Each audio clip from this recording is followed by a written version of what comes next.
घेरडी गावात वानराच्या हल्ल्यात वृद्ध महिला ठार झाली। घेरडी गावात 1 महिन्यापासून माकडाच्या टोळीनं फार मोठ्या प्रमाणात उपद्रव देण्यास सुरुवात केली आहे। या माकडाच्या टोळीनं गावातील अनेक लोकांना जखमी केलं आहे। या माकडांनी गावातील दिगंबर सुतार, शोभा कुलकर्णी तसेच गावचे सरपंच कय्यूम अत्तार या लोकांनाही चावा घेतला आहे। अशा पद्धतीने अनेक लोकांना जखमी करून हे माकड पळ काढत आहे। या माकडांनी अशाच प्रकारे एका वयोवृद्ध स्त्री कृष्णा सुतार वय 70 यांच्यावर सायंकाळी 5 वाजेच्या सुमारास हल्ला केला आणि त्यांना जखमी केलं। अशा अवस्थेत त्यांना नजीकच्या सरकारी दवाखाना सांगोला ग्रामीण रुग्णालय येथे उपचारासाठी दाखल करण्यात आलं, पण उपचारापूर्वी त्या मृत घोषित करण्यात आल्या। आमच्या आजीचं वानराने हल्ला केल्यामुळे मृत्यू झालेला आहे आणि आजी इथे बाहेर कट्ट्यावर बसली होती।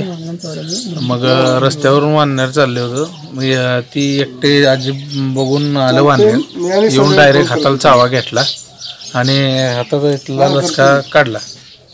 मग लचका रस्त्यावर भरपूर झाल्यामुळं तिचा दुर्दैवी ही करत म्हणजे ही झालती, रक्त भरपूर गेल्या बेशुद्ध अवस्थेत पडायला लागली।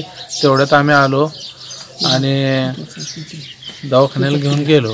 मग सरकारी दवाखान्यापर्यंत नेऊस्तकर झाली, सरकारी दवाखान्यात झाली। यानंतर गावातील सरपंच कय्यूम अतार, दिलीप मोटे, आमिर अतार, बयाजी लवटे, माजी सरपंच आबा मोटे, तुकाराम अवताडे, पोलीस पाटील यांनी वन विभाग आणि पोलीस ठाण्यात तक्रार दाखल केली। तक्रार दिल्यानंतर लगेच वन विभाग सोलापूर वन परिक्षेत्र अधिकारी वनपाल जोशी, बादने, बुरंगुले यांनी आपल्या टीमसह भेट दिली आणि पंचनामा केला। तसेच गावात घटनास्थळी भेट देऊन जबाब घेऊन त्यांना शासनाच्या आदेशानुसार नुकसान भरपाई देण्याचं आश्वासन दिलं आणि माकडे पकडण्यासाठी मिरज येथून पथक बोलावून त्यांच्या सहाय्याने गावात पिंजरा लावला आहे। वन विभागाने गावातील सर्व लोकांना सदर माकडाविषयी काही हालचाल वाटल्यास वन विभागाच्या कर्मचाऱ्यांना कळवा असं आवाहन केलं। तसेच या कुटुंबास तहसीलदार संजय पाटील, विविध अधिकारी वर्गाने भेट दिली आणि शासकीय मदत मिळवून दिलं जाईल असं सांगितलं।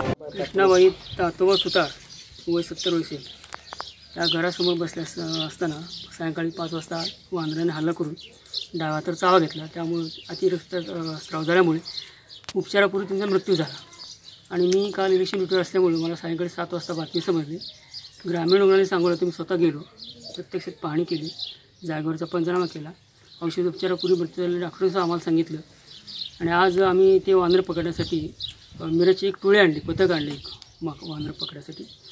तर सध्या ते पथकाचं काम चालू आहे, त्यांनी पिंजरा लावला आहे, सगळं केलं आहे आणि मी आज यांच्या प्रत्यक्ष घटनास्थळी आज भेट देऊन त्यांची प्रत्यक्षाची ज्यांनी पाहणी केली किंवा जे हजर होते त्यांचे जबाब पंचनामा केले आणि जास्तीत जास्त शासनाकडून नुकसान भरपाई कशी मिळेल किंवा जास्तीत जास्त मिळावी या दृष्टीने मी प्रयत्न करतो। या घटनेमुळे गावात माकडाची दहशत पसरली आहे। यावर पर्याय म्हणून आपण सर्व लोकांनी वन्य प्राण्याचा अधिवास नष्ट केला आहे। यामुळेच वन्य प्राणी लोकवस्तीत शिरत आहेत। यावर आपणच विचार करून वन्य प्राणी आणि मनुष्य यामध्ये ताळमेळ घातला जावा हीच प्रामाणिक इच्छा या घटनेनंतर उमटत आहे।